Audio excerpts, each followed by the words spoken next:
Hey there guys, and welcome to the day 15 update of the epic ride home. Well, this is the second night in a row where I've ended up somewhere totally different to where I expected to end up. Last night I ended up sleeping in a caravan on a campsite in the very southeastern corner of Switzerland, and today I'm somewhere that I originally planned to go, but not on a day that I expected to be here, because today I have ended up in Munich.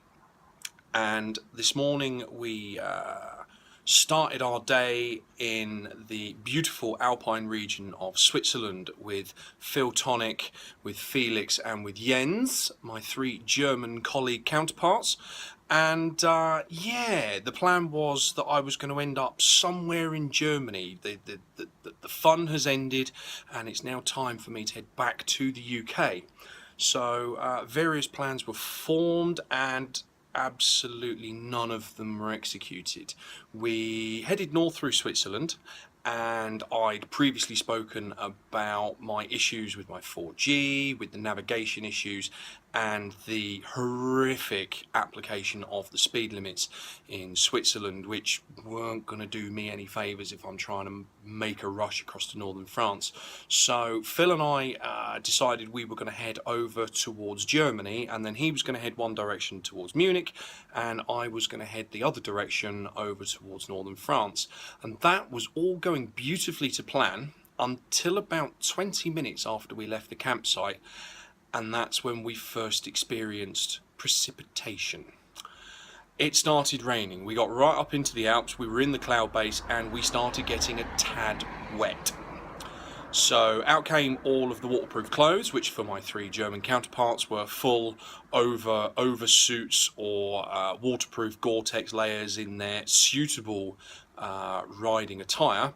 And for me, that was basically a polythene sheet underneath my Dainese jacket. Nothing for my legs, and whatever weather protection my leather boots and leather gloves were able to provide. That didn't last very long, unfortunately. So Phil and I went our separate. Phil and I went together towards Germany. We split up from Felix and Jens, and yes, a little bit of light misting turned into a full-on thunderstorm. Now, at this point, it's fair to say I owe Phil a humongous thank you.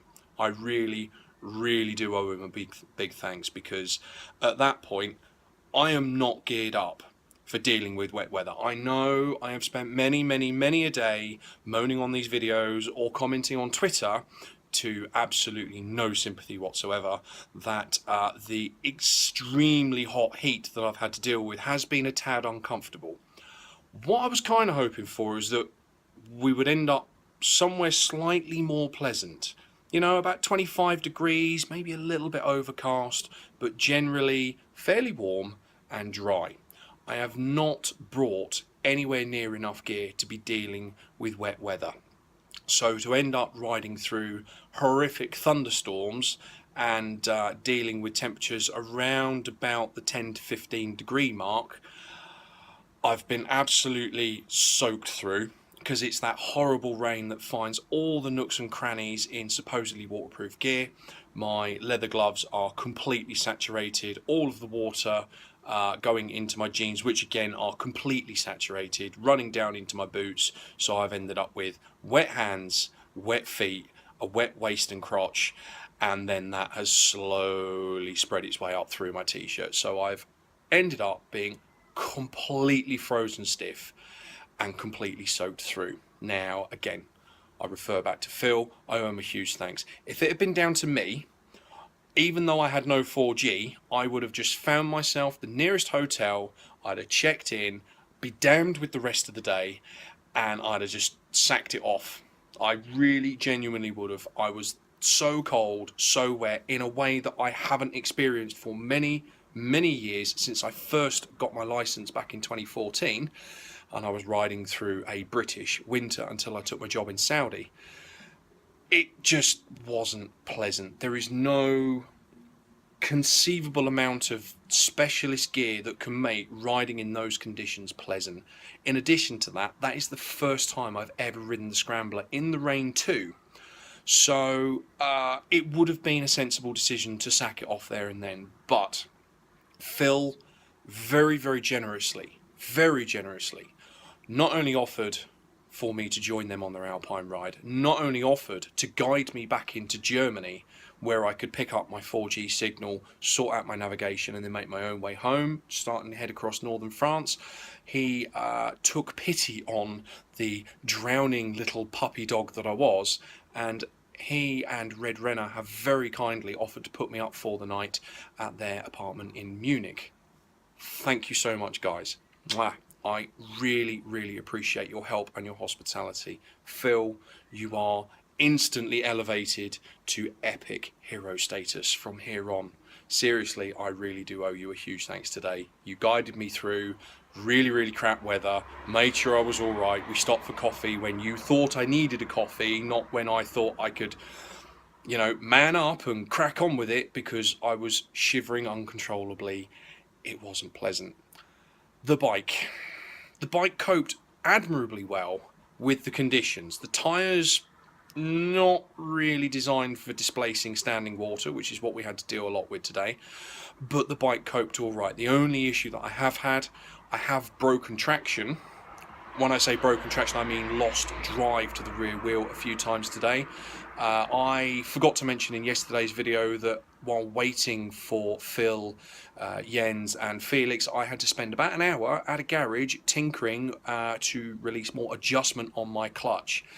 It has started slipping again, and I have a horrible feeling that when I get the bike back to the UK and I get it booked into the garage for its full service, chances are my 10, probably 12,000 kilometre old bike is going to need a new clutch already.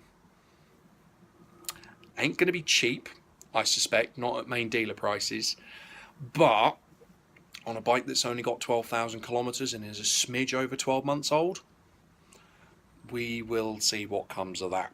But I've had to nurse the bike today where I can.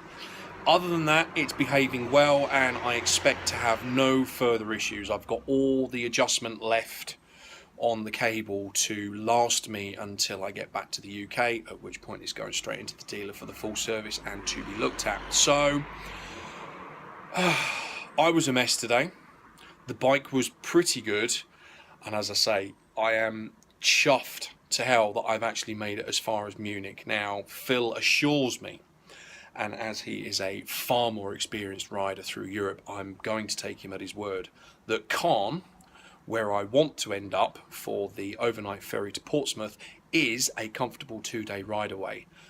I'm looking online, I'm looking at the prices, I'm looking at the times and the availability, and I'm not prepared to commit to the overnight ferry to Caen yet. I am going to give serious consideration to either the Calais to Dover ferry, which is an hour and a half, or the Eurotunnel, and it's going to save me easily 4 to 5 hours of crossing through northern France and time in France in general, because to get to Caen I'm going to have to sit on the toll motorways, and I'm going to have to go through Paris, which gives me another photo opportunity at the Eiffel Tower, but I just want to get home. So as nice as that would be, and again as nice as it would be to spend some time in Caen and tell my story of my last trip with the Royal Air Force, might have to fall by the wayside in favour of getting home and finishing this trip. So stay tuned for that one. I expect to be back I expect to be leaving Europe, mainland Europe, and returning to the UK on the 8th. Whether I arrive in the UK on the 8th or whether I arrive on an overnight ferry on the 9th is still to be decided.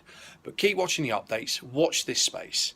I will let everybody know in due course, but also bear in mind for those who were maybe thinking of coming down and welcoming me home in person, as great as an offer as that is, please don't commit to anything. What I would suggest, Sunday the 13th of August, come and meet me at Lumi's. I will get the brews in. Okay, Sunday 13th of August, I will look to bring the bike, assuming I don't need a whole new clutch and it's not in pieces in Motor Rapido's workshop.